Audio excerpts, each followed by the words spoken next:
Hey guys, how's it going? Today I have my awesome friend Christa here. She is one of my great friends and you are such a joy and such a light in this world, and I'm so thankful to have you on this little channel of mine. Alright, let's get into the first question. Oh, this is a fun one.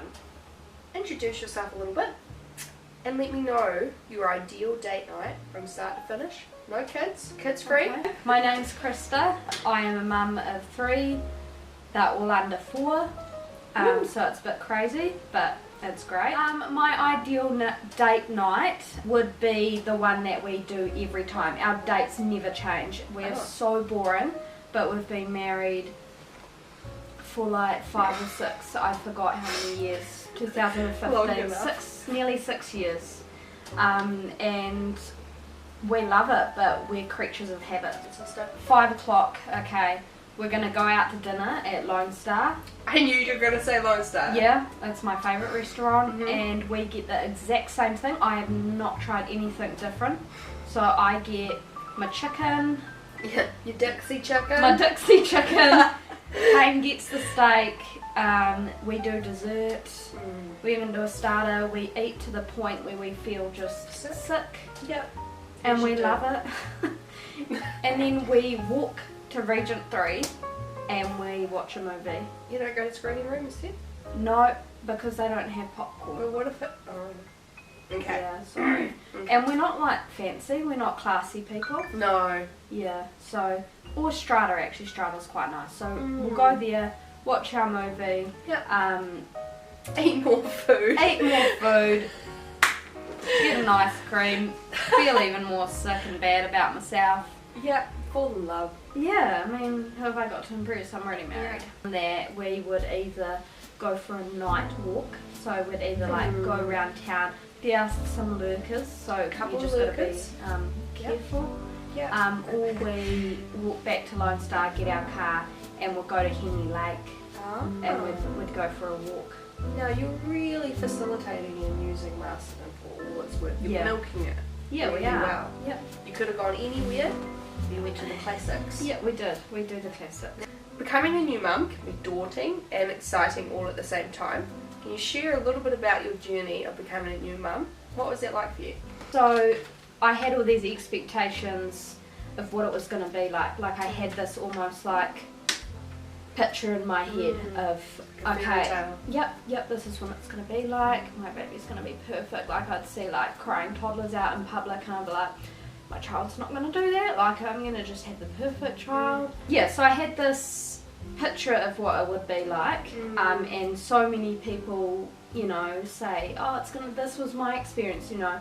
But then when I had Penny, my whole world literally like was flipped upside down. It was like nothing I'd ever imagined, and I'm sure every new mum can relate that. 100%. You actually don't know until you meet your baby. And the love that you feel is a love like you've just never experienced. It's like your heart just comes out of your chest. It's just like, yes, I would do anything for this kid. Yes. Oh my gosh, so accurate. Yeah, it's overwhelming. So many emotions, but I can't even sum it up. No. It's amazing. It's amazing. Yeah, people say it's the most question. What would you encourage someone who's about to start the new journey of motherhood today? You've shared a bit about it of your own. What would you say to them? I would say just choose a couple of close friends or family that you really look up to and admire, and who obviously probably have children of their own. Preferably have been there. Yeah, just so they know. And just take on their advice and listen to them, because there are so many opinions and ways of doing things. People think, no, this is the right way. No, there's just so much information, and you know, everyone's different. Some things work for some people, some things don't. So I'd say just the instinct will kick in. Follow what you think is right, and just do what works for you. Listen to those couple of close people. Okay, so we're just going to dive in a little bit deeper. Alright, fear and anxiety can be pretty crippling and exhausting. I'm pretty sure most of us have been there before. in one way or another. So how do you work through that when anxiety and fear comes your way? I mean, having kids is amazing, but it can bring a lot of questions, a lot of doubts, a lot of what ifs, and a lot of fear. Yeah, I would say it's a real balance of taking care of yourself, taking care of your kids, but really if you do have a partner or someone living with you that can help share the load, especially when you're dealing with anxiety, it's really important that you can get that time out where you can just do what you need to do or you want to do to take care of yourself. So just looking after yourself, finding balance. So one of my go-to scriptures that when I'm feeling anxious, I try and automatically go to my scripture, because that is what calms me down. For sure. Is just trying to that be my first, turn to God. So Matthew 11:29 has always really been a go-to for me. So that's walk with me and work with me, watch how I do it, learn the unforced rhythms of grace. I won't lay anything heavy or ill-fitting on you. Yeah, reminds me that actually God is beside me. I am walking beside him and he's got me. That's so good. Yeah, it's just a nice reminder. Okay, question number 3. Since we're talking a little bit about fear, there also can be a lot of fear around the future. You know, we're in the here and now with our babies, and it can feel like we're changing nappies forever. We are waking up at ungodly hours forever. What would you say to that person right now who's in the thick of it? It doesn't last forever. It goes so fast, and just try and embrace it, even though it might not look pretty and you're like, this is not what I had in mind. Like, I thought this was going to be so much nicer, and you know, I don't feel all those nice feelings that I should feel. But sometimes that's unrealistic, and that's what it is. That's all part of it, and just try and embrace it and enjoy it as much as you can, because the days are long, but the years are short. Yeah. Okay. Hey guys, before we wrap up, we're just going to share a best piece of advice we've been given.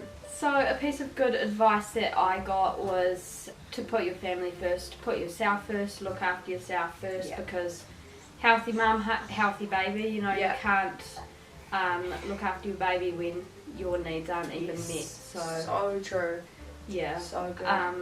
And by putting your family first, I mean, like, maybe you do have to say no to things that you could do before. That's right. I remember, like, I would go out so many evenings, and now that's just something I can't do, because I've got a baby to feed, kids to put to bed, and just not trying to meet that expectation that is just not realistic, because it's gonna neglect my family. So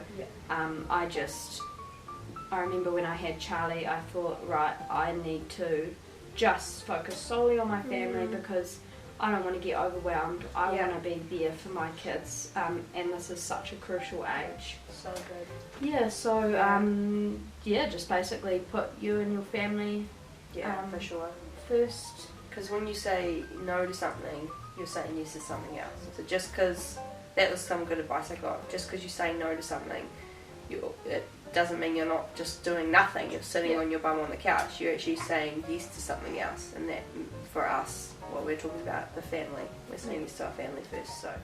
So before we head off, I just want to chat a little bit more about expectations. You mentioned about just basically having realistic expectations before baby arrives, during baby, as they get older. Can you just go into that a little bit more? Like, why do we have so many high expectations like today? Where's it all come from, and how do we just kind of push it away, because it's so intense. I've never felt it so strong as a new mum, you know.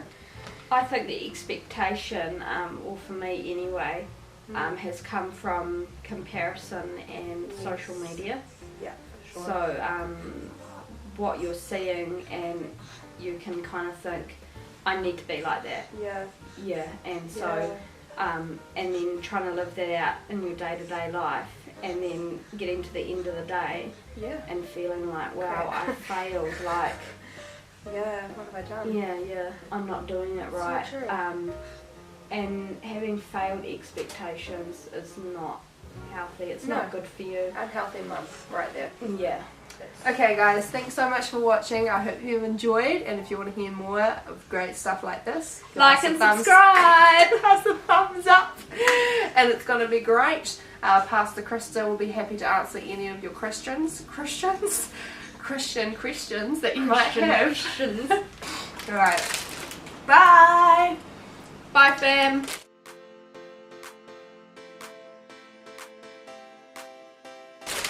Ad break! Hello Fresh. Hello! We've got a sponsor.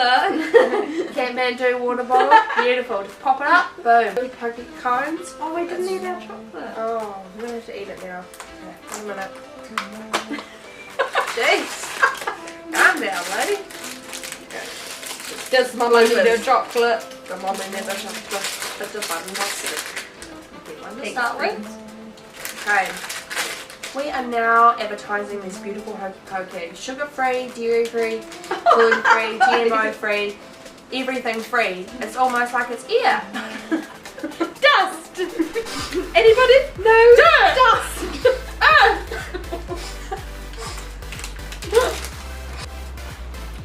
Cool. Yum. Did I say goodbye? I said, I love you, good night. Right. Bye!